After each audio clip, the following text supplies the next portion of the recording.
Under this fractional reserve scheme, we inevitably become debt slaves to a ruling class of financial elite, not because they are better or smarter than anyone else, but because they have rigged the system to benefit themselves at the expense of most people on the planet. Catherine Austin Fitts is an expert on this issue. She was an Assistant Secretary of Housing and Urban Development under President George Bush Sr., and then an advisor to the Clinton administration. Let's set up a game of Monopoly, and you want to buy Park Place. What I can continually do is just print money, give myself more money, lower the value of your money by printing more. No matter how hardworking you are or how successful you are, I can always end up buying you for free. So how come if you or I make up money, it's called counterfeiting, but if the banks do it, it's increasing the money supply? How did the banks get this power? This is Jekyll Island, where in 1910, representatives from the Rockefellers, Rothchilds, Morgans, and other private bankers gathered, secretly, to draft the legislation that would create the Federal Reserve. Ed Griffin literally wrote the book on what happened at Jekyll Island. Central banks are banking cartels which have gone into partnership with the respective governments in the countries where they operate. And they've been given monopolistic power over the creation of the nation's money supply. That's what the politicians handed to them as a gift, you might say, for the partnership. Now, in return, what did the bankers do for the politicians? They promised to create money out of nothing, now that they've got this legal power to do it anytime the government needs it. And since 2008, we've witnessed the greatest fake money printing run in recorded history. This financial sleight of hand disguises the costs, hides who's to blame, and leaves us as debt slaves working to pay off the bill. I found it revealing that in the same year the Federal Reserve was founded, 1913, the Internal Revenue Service was also established.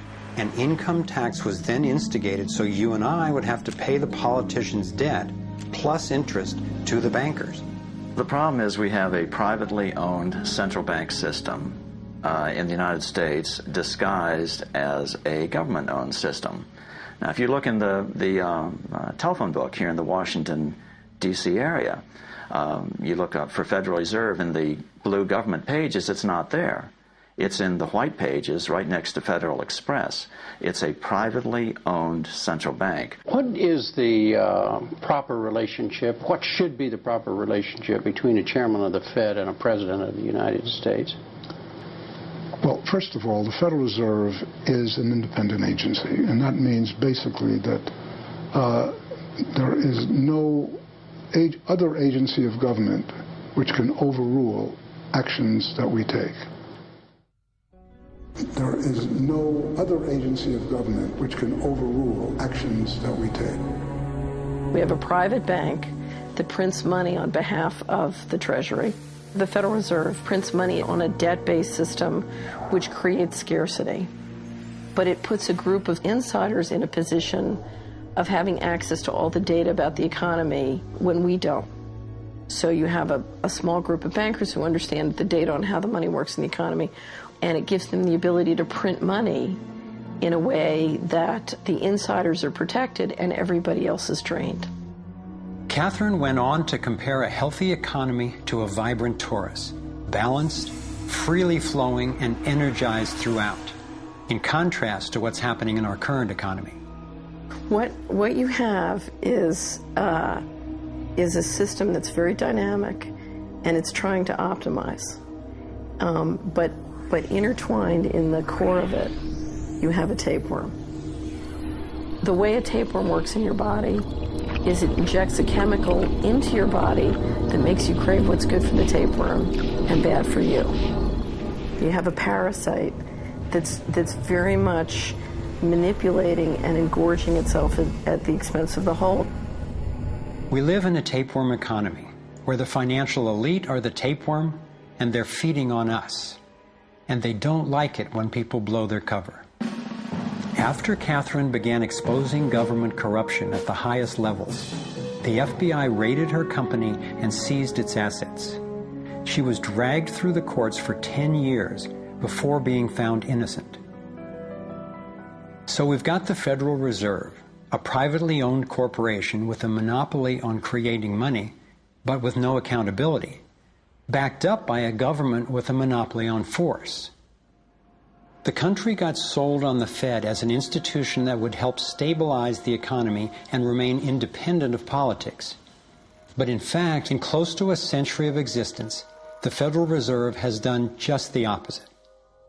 Since they took charge, we've been robbed through inflation, and the purchasing power of the dollar has declined more than 96%. And the wealth gap makes it clear most of the money is going to a very few.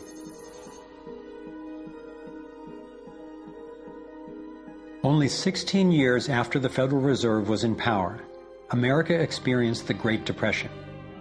My research revealed that before the big crash in 1929, the elite bankers pulled their money out of the stock market. After the crash, they used that money to buy up cheap stocks and smaller failing banks for pennies on the dollar. Among the bankers who consolidated their wealth this way were the Rothschilds, Rockefellers, and Morgans. A similar scenario played out in the 2008 financial collapse, with the same bankers benefiting. In the years leading up to the collapse, the biggest banks, including Bank of America, Citigroup, and Chase, controlled by the Rothschilds, Rockefellers, and Morgans, were bundling and trading bad loans that they knew would eventually fail. It's like putting rotten oranges in a box and selling them as grade AAA. The bundlers of the debt knew it was only a matter of time before someone would open that box and see that the content was worthless, since they were the ones who packed the boxes in the first place. When the rotten oranges, what we hear about as unsound loans, derivatives, and credit default swaps, were finally discovered, everyone was impacted. People lost their homes, their jobs, their businesses, and their retirements. Meanwhile, the biggest banks who created the problem in the first place were the ones who got bailed out. Why's that? Why would the Federal Reserve give trillions to the banks, even though the majority of Americans were against bailing them out? And why not help those most in need rather than the perpetrators of the financial collapse? My research led me to believe that the same people who created the Federal Reserve, the Rothschilds, the Rockefellers, and the Morgans, still control it, and they use this scheme to bail themselves out at our expense. Many of the banks created are still the most powerful lobby on Capitol Hill, and they, frankly, own the place.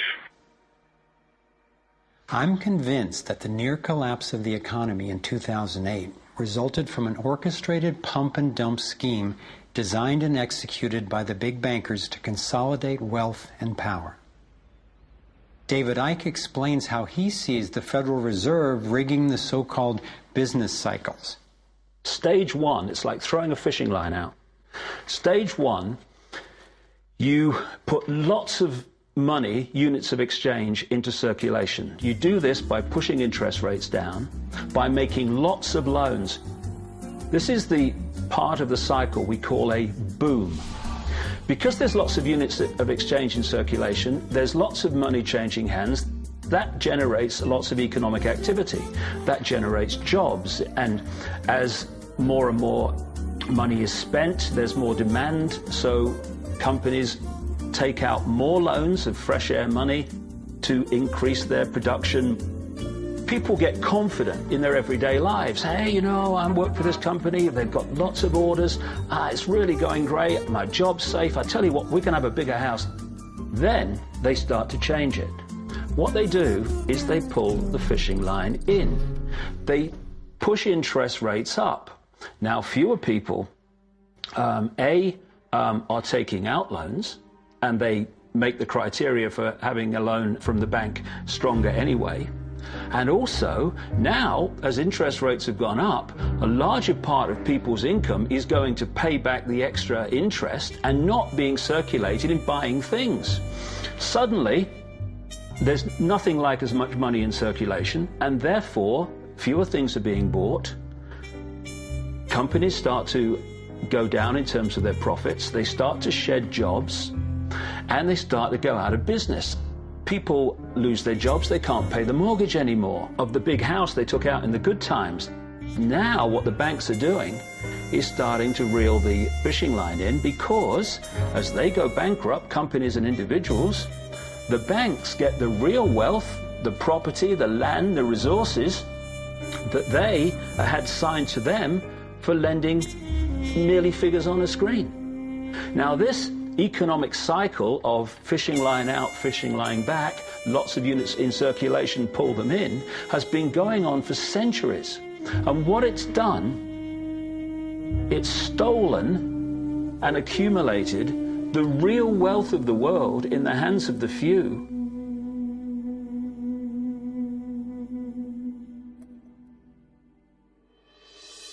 At the international level, central bankers use the World Bank and the International Monetary Fund to make more money while exploiting the resources of countries they lend to, bankrupting them in the process. The central bank of central banks is the Rothschild-created Bank for International Settlements. The elite are positioning themselves to control access to virtually everything we need to survive. No matter where you go in the world, the money is controlled by the banking system. They decide if people eat or if they don't eat. Who's a billionaire and who lives on less than $1 a day? He who controls the money controls the world, and a very few control the money.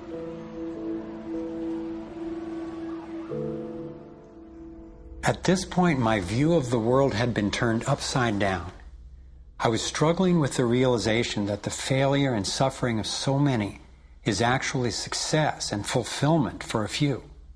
The elite central bankers who fooled the world into letting them create money.